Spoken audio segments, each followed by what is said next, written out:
when more than a few people show up. It's delightful.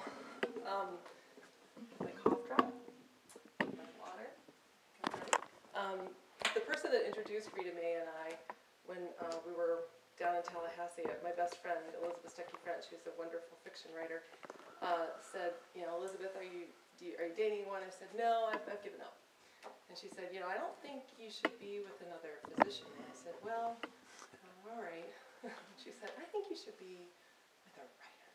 And I said, okay. Find me one. And she did. And so I'm forever grateful. I'll be reading from Night Work, which is my first book. I'm working on the second, slowly but surely.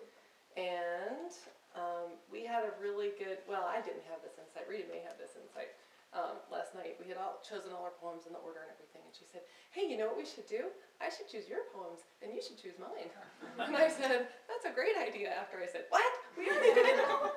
So anyway, as usual, she's changing everything for the better. And I'll just start. So this poem is called Anatomy. It's one of the first ones in this book. My lungs are two dogs stumbling off of the track. Your shoulders are boys leaning back on their luck. My head is a girl lifted up by a bell. Your tongue is a seal slipping under a swell. My arms are the aunts swimming back to the dock. Your eyes are a swamp of tripwire and shock. My knees are egg cups buried deep in the dirt. Your hips are the tips of chopsticks that hurt. My hands are the cooks who simmer and poach. Your hands are the cooks who stay late and smoke. My mouth is a box where your name used to be. Your heart is a watch unfastened by me. And just because we're married doesn't mean the poems are about her. No, it's not. It's funny, I didn't tell you last night, I had a dream. We were looking at poems, and there's poems about other relationships in her book, and I had this dream where I said, why did you have so many girlfriends in your life? But, so it's always interesting as a couple trying to figure out how to balance your life and how to balance writing. This is a poem where Rita Mae completely helped me see what the poem was about, helped me title it, and it started out a completely different beast, and this is what ended up. It's called Acknowledgements. And this is a poem about, I don't know if you're familiar with Marie Cassatt, most people are, but it's this poem of this woman holding this child after giving it a bath.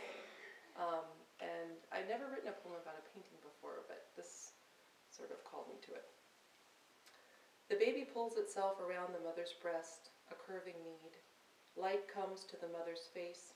It is the counter melody, the angled prow of her arm, her unified movement, her yes. This painter obeys the laws of gentleness, of coping. She knows how the human body is broken down into a trellis of lines. She knows, for instance, how one's mouth will be drawn shut after the funeral. She knows how one's abortion is a three-dimensional procedure of scratched lines around the soft red hip. When emptiness enters a painting, there is depth. The eye needs time to dissolve. For these figures to stand out against the background, she creates a series of interruptions. With shape and hue, one must always risk losing control. Thank you for the unexpected breaks and mistakes that helped this woman paint. Thank you for the fever, the drizzle, the standing still. Thank you for the incomplete heart that knows no valid boundary. Thank you for luck's endless changing of position and for the oblique progress of failure.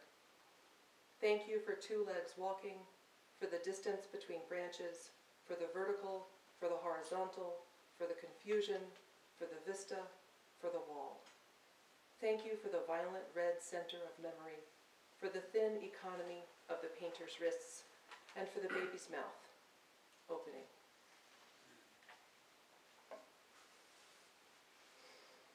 I knew I had a real shot with Rita Mae when I found this poem that I wrote over her computer, which I always thought was very sweet. It's called In Indiana. And I have never done anything in this poem, and They're raised in Columbia, suburbia, Maryland. But it's, you know, you can imagine anything in a poem, and it's great to be able to do that, just like you can in a relationship. I never imagined that two people could sort of work side by side and have it be that meaningful. In Indiana, dead hogs swing in the barn, discordant pendulums holding the hour. She braces each sheep with her thighs, and the wool spills over like foaming beer. It is just necessary, nothing exotic.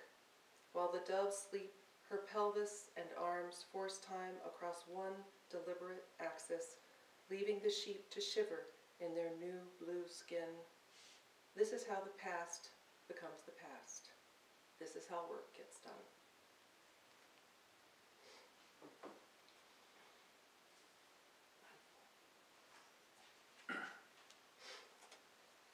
I feel like most of my writing is this desperate, long, drawn-out thrashing, you know, of trying to revise. I think I have the poem, and I realize that's not it at all. And it's so sad.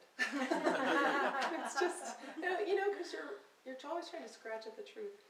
Occasionally, maybe this is the last time, it just comes right. And this one came kind of quickly, and I just wrote it and I wrote it back. I did revise it a little bit, but not much. Song for her. Sop, churn, fiddle, spoon, catch your baby in the net. Tilting stem, bitter thread. Did you catch that baby yet? Skinny soot, tinder star, do you stand on solid ground? Thirsty loft, nimble thud, can the river pull you round?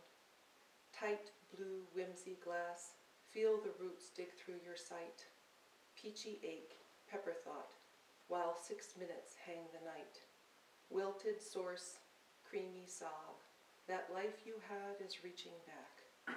Rotten sauce, thimble spell, but cannot find you in the black. Quaking pearl, sugar girl, what you want is rare and gone. Muddy, sick, petal palm, someone here will see you home.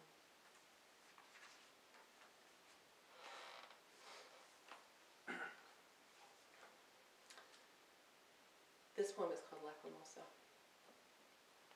Wisteria curls around the church door like smoke with small green bones. There is no hand to hold. Mourners remove their raincoats and hang them on the rack beside St. Francis and the Lamb. She has been dead for 3 days. It is time to let go of the girl who planted the wild vine, who pounded and yelled, who dismantled herself and lowered the moon by spoonfuls into a puddled grave. She was a starlet's hip, a sidecar breeze, a map of the world. It feels like spring this morning. The magnolia is wide open. We will miss her, and miss her, and miss her.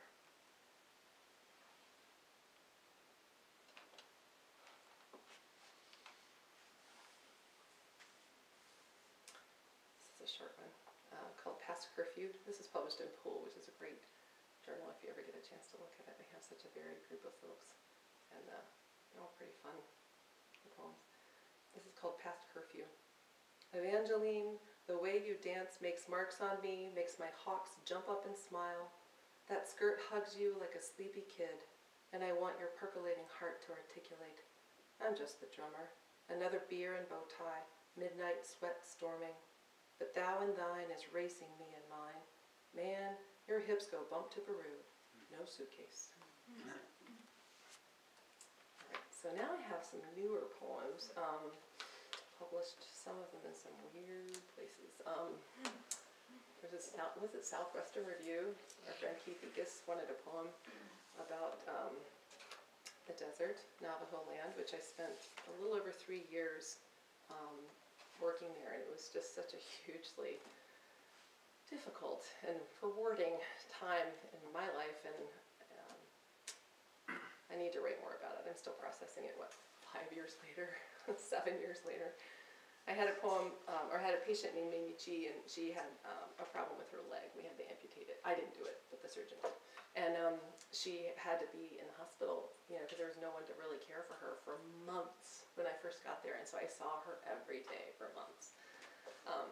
And I got to know her pretty well as you can get to know someone who doesn't speak English and, you know, has such a deep history of pain. This is called Mamie Cheese Leg. Removed 2 inches below the knee before noon and thrown into the hazardous waste bin, it is escaping. Mamie looks out from the hospital window just in time to see her leg hopping across the mesa, slowly at first, then with more momentum, purple toes pushing, worn heel sailing. Mamie's leg always had a mind of its own. When she herded sheep, her girl leg chose its own path, making her father shake his head and laugh. She found a husband like that leg.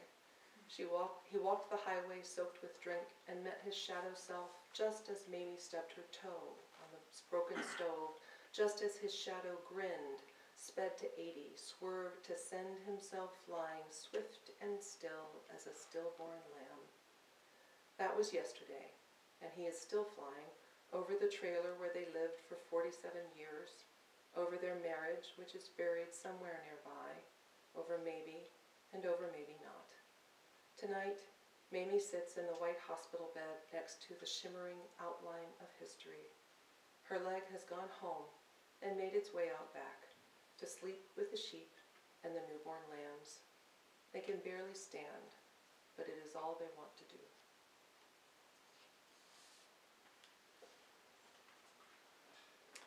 Shiprock, where I lived in the Navajo Nation, has one main highway through it, and it's fast food, and a grocery store. And there are always wild dogs everywhere.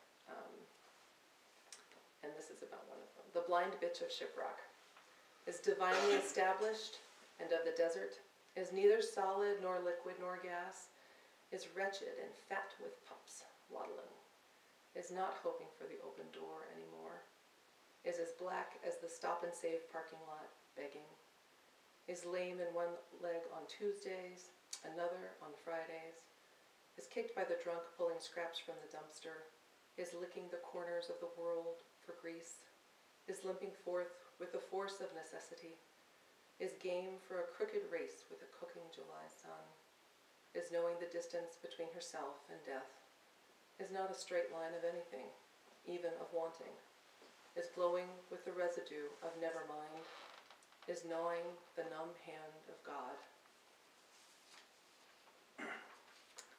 One of the great things about being up here is I can tell you about other poets that are coming. Steve Healy, an old friend, is going to be reading from 10 Mississippi at Monsters of Poetry at Project Lodge next Friday evening at 7:30, I think.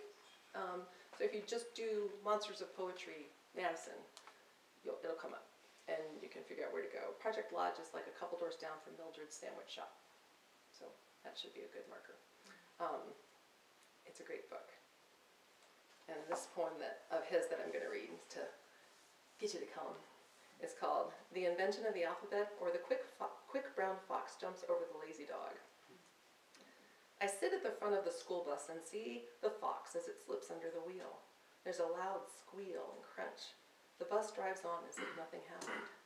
Yesterday, Mrs. Berger taught us a sentence that contains every letter of the alphabet.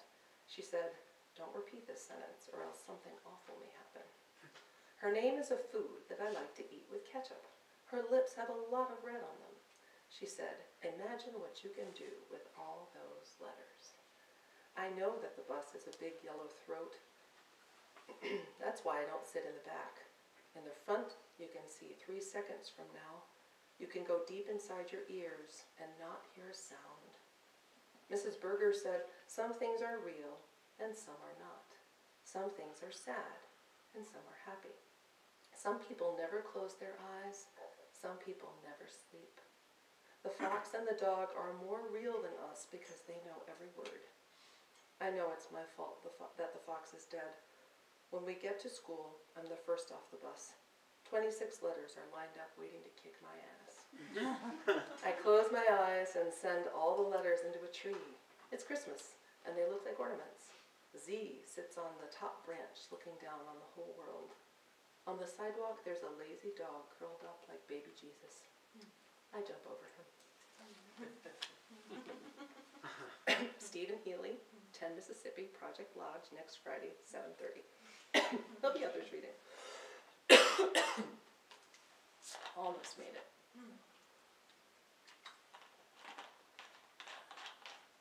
That's one thing about having kids. I have like cheese sticks, water, toys in my purse. I'd forgotten the water for tonight, but it was there anyway. Carry everything all these days. My only time to read is in the morning. Well, that I tell myself. And so sometimes I'm kind of lazy and I get on Craigslist and this is the result of that. It's called For Sale. And this is my last poem. Thank you all for coming to me. Tall Chinese monkey trees, wild slugs, privacy bamboo, vintage apple orchard ladder, potted succulents, very used trumpet with snowblower, new dominoes in wooden gift box. Excuse me, I'll make it up.